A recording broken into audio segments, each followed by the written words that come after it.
সুমিষ্ট রম্ভা, তৃপ্তি করে ভক্ষণ করব। দেখলে তো ঋষি, এই তীরন্দাজ রাজার কতটা আন্দাজ। মূর্খ তীরন্দাজ রাজা, তোর এত অহংকার, তুই আমার আহার নষ্ট করলি। আমি তোকে অভিশাপ দিচ্ছি, তুই আহারের জন্য যেটা স্পর্শ করবি সেটাই মাটি হয়ে যাবে। শকুনের সাপে কোনোদিন গরু মরে না ঋষি। তোর বিশ্বাস হচ্ছে না তো? তবে দেখ, এই নে ধর, এই রম্ভাটা তুই ভক্ষণ করে দেখা তো। দিন, এ তো মাটি হয়ে গেল, আমাকে ক্ষমা করো ঋষি।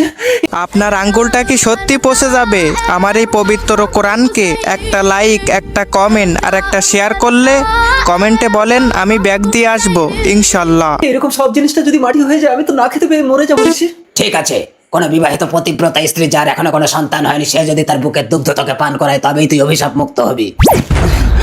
বাবা, তুমি কেমন আশীর্বাদ দিলে? কোনো বিবাহিত পতিব্রতা স্ত্রী যার কোনো সন্তান হয়নি, সে আমাকে কেন বুকের দুগ্ধ পান করাবে? আমি কি করে সাপ মুক্ত হবো?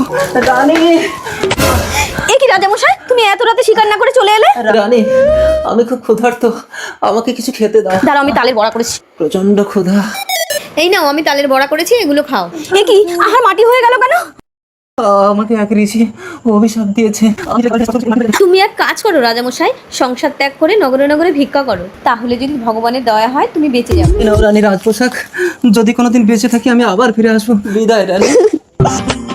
কি বিজয়গড়ের রাজা, আপনি আমাদের রাজ্যে? আমি বড় ক্ষুধার্ত, আমাকে কিছু খেতে দাও।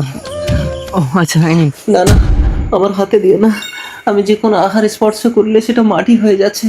তুমি আহারটা আমার মুখে দাও দানবীর। এই কি মাটি? ঠিক আছে, আপনি চলুন, আমার স্ত্রী পতিব্রতা নিঃসন্তান। বৈশালী, একই স্বামী, তুমি এ কাকে নিয়ে এসছো? এই বিজয়গড়ের রাজা আমার সাথে বিবাহের প্রস্তাব প্রত্যাখ্যান করেছিলেন। বিশ্বাস করো বৈশালী, ইনি একজন অভিশপ্ত রাজা। তুমি যদি তোমার বুকের দুগ্ধ এনাকে পান করো, তবেই ইনি অভিশপ্ত মুক্ত হবে। অসম্ভব, আমি একজন পতিব্রতা স্ত্রী হয়ে কখনোই অন্য পুরুষকে আমার দেহ স্পর্শ করতে দেব না। আর যদি একে আমি আমার মন্ত্র বলে একটা শিশু করে দেই, তাহলে তুই একে বুকের দুগ্ধ পান করাতে পারবি তো? হ্যাঁ, আমি সন্তানহীন গুরুদেব, তাহলে অন্তত এক মুহূর্ত সন্তান সুখ পাবো। আমাকে কৃপা করো ঋষি। এই নে বৈশালী, এইবার একে তোর বুকের দুগ্ধ পান করা। কেঁদো না সোনা, এ নাও দুধ খাও। রাজামশাই কি হলো? আমি সাপ মুক্ত হয়ে গেছি, ধন্যবাদ মা। ঠিক আছে রাজামশাই। আমি সাপ মুক্ত হয়েছি রানী, এবার আমাকে খেতে দাও। এই নাও রাজভোগ।